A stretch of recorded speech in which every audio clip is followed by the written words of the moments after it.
नमस्कार, राष्ट्रीय सागर news channel में आपका स्वागत है। झारखंड का पारा अभी गिर चुका है, मगर राजनीतिक पारा जो है वो 7वें आसमान पे अभी है। हमारे साथ हैं भाजपा के वरिष्ठ नेता प्रदीप सिन्हा जी। चलिए हम उनसे बात करते हैं। प्रदीप जी, ये बताइए कि आपका जो 400 का नारा है भाजपा का, उसका क्या मतलब? देखिए, आपने देखा होगा कि 2014 के चुनाव में इस देश के मतदाताओं ने हमें 282 सीटें दी। 2019 में उससे ज़्यादा बढ़कर हमारे काम को देखकर और हमारा जो परफॉर्मेंस था उसको देखकर जनता ने 303 सीटें दी। अलायंस के साथ हम 350 के पार गए।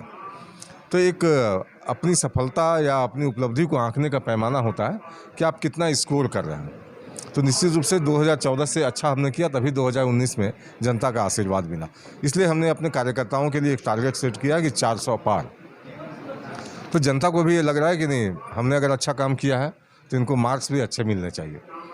तो आप समझ सकते हैं कि कार्यकर्ताओं को उत्साहित करना और जनता की भागीदारी सुनिश्चित करना उसमें, कि जब मूल्यांकन जनता करेगी तो 282 से 303, 303 के बाद क्या। तो निश्चित रूप से हमने अपने लिए स्वयं के लिए एक चुनौती पेश किया है कि हम 400 के पार जाएंगे। अब जनता के बीच हम हैं, अपनी योजनाओं के माध्यम से, अपने कार्यक्रमों के माध्यम से, और विगत 10 वर्षों का जो हमारा परफॉर्मेंस है वो जनता के बीच हम रख रहे हैं। तो निश्चित रूप से भरोसा जनता पर है कि जब हम पिछली दफ़ा अलायंस के साथ 350 थे, अकेले हम 450 की बात नहीं कर रहे हैं, 370 बीजेपी को और अलायंस के साथ 400 पार।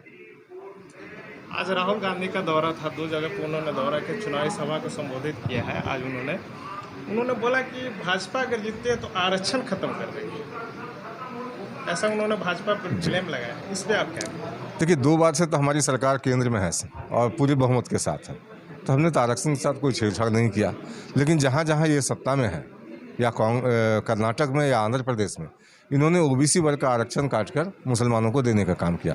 उसी से प्रधानमंत्री लोगों को सचेत कर रहे हैं कि इनका एजेंडा जो है विघटनकारी है और लोगों में विभेद पैदा करने वाला है। क्योंकि जब ये लोग कह रहे हैं कि नहीं, मुसलमानों को आरक्षण दिया जाएगा, तो निश्चित रूप से आप कहाँ से देंगे। जब सुप्रीम कोर्ट का कैपिंग है 50% पर, तो निश्चित रूप से किसी न किसी का अधिकार छीना जाएगा। तो जो लोग आज अधिकार छीनने का भ्रम भारतीय जनता पार्टी पर फैला रहे हैं कि भारतीय जनता पार्टी आपका अधिकार छीन लेगी, वैसे लोगों से जनता पूछना चाहती है कि आखिर ये आरक्षण आप देंगे तो कहाँ से देंगे। हमारे सूबे के मुख्यमंत्री चंपाई सोरेन बोलते हैं कि इस बार भाजपा 150 के आंकड़े पार नहीं कर पाएगी, 400 तो बहुत दूर की बात है। एक बार उनको इंडिया अलायंस का भी आंकड़ा बताना चाहिए। देखिए, हम क्या करेंगे वो तो हमारे परफॉर्मेंस पर निर्भर करेगा, जनता तय करेगी। उनको अपने आप पर कितना भरोसा है, क्योंकि अलायंस नाम मात्र का है। झारखंड के अंदर ही देख लीजिए, 3 जगह झारखंड मुक्ति मोर्चा से ही बागी प्रत्याशी कांग्रेस के खिलाफ खड़े हैं, चाहे चमरा लिंडा हो, चाहे बसंत बोबोंगा हो, या फिर चंपई सोरेन जो नामांकन करने वाले हैं।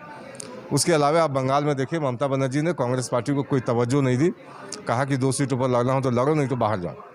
और उन्होंने ममता बनर्जी ने ये कह दिया कि कांग्रेस 40 सीटों से ज़्यादा नहीं ला पाएगी। तो ये बात तो अब उनके अलायंस के ही लोग कह रहे हैं कि कांग्रेस 40 से आगे जा नहीं सकती। तो एक कुल मिलाकर आंकड़ा तो बता दें अपना कि हमारा कितना आएगा। ठीक है, भारतीय जनता पार्टी कितना करेगी वो हम देख लेंगे, हमारे लिए चिंता का विषय होगा। अपना बताना चाहिए उनको। एक अलग सवाल हट करके, ईडी जो है कल से लेके आज तक लगातार रेड मार रही है ना। अब तक 35 करोड़ रुपए से ज़्यादा रकम मिल चुका है ईडी के पास में, है ना। मंत्री जी के पीए, उनके नौकर के पास 35 करोड़ रुपया आना एक कहाँ से आपको सही लग रहा? देखिए, मंत्री जी ने जिसको चौकीदारी के लिए लगाया था उसके यहाँ से पैसे मिले, जहांगीर नाम का जो व्यक्ति है।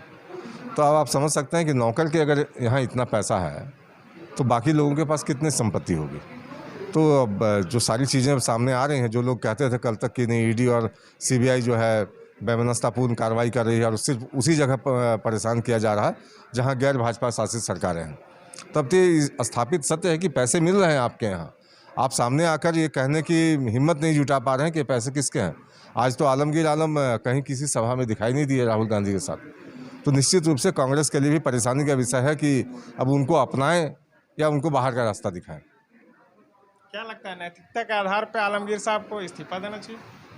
देखिए, निश्चित रूप से मैं तो समझता हूँ कि जैसे ही ये चीज़ें संज्ञान में आई थी, मुख्यमंत्री को तत्काल एक्शन लेना चाहिए था उनके खिलाफ, उनको मंत्रिमंडल से बर्खास्त किया जाना चाहिए था। झारखंड में 14 लोकसभा सीटें हैं, 13 पे भाजपा लड़ रही, एक पे आसू लड़ रहे हैं। क्या 14 का 14 एक 13 फूल और एक केला जो फल है वो खिल पाएगा? देखिए 2014-2019 के चुनाव में हमें हमारे गठबंधन को 12 सीटें मिली। तो इसी आत्मविश्वास के बल पर हम ये मानकर चल रहे हैं कि जिन 2 सीटों पर हम जीत नहीं पाए थे, राजमहल हो या चाईबासा, अब चूँकि चाईबासा से जो कांग्रेस पार्टी की उम्मीदवार थी, जो सांसद थी, वो भारतीय जनता पार्टी में आ गई। तो आप ये कह सकते हैं कि इस चुनाव में 13 सांसद हमारे साथ हैं। तो अब एक का फिगर हमको और प्राप्त करना है। तो 14 की 14 सीटें जीतने की अगर हम बात कर रहे हैं तो कोई अतिशयोक्ति नहीं है। लेकिन जब झारखंड मुक्ति मोर्चा कांग्रेस के लोग कहते हैं कि इनका सुपड़ा साफ हो जाएगा, तो ये आरोप ऐसे दल लगा रहे हैं जो कि एक एक सीट उनके पास थी पिछले चुनाव में। अब कब 1 से 0 पर आ जाएंगे ये खुद नहीं बता सकते, उनके पाँव तले ज़मीन खिसक जाएगी। ये थे हमारे साथ भाजपा के वरिष्ठ नेता प्रदीप सिन्हा जी, रांची से विपिन कुमार सिंह।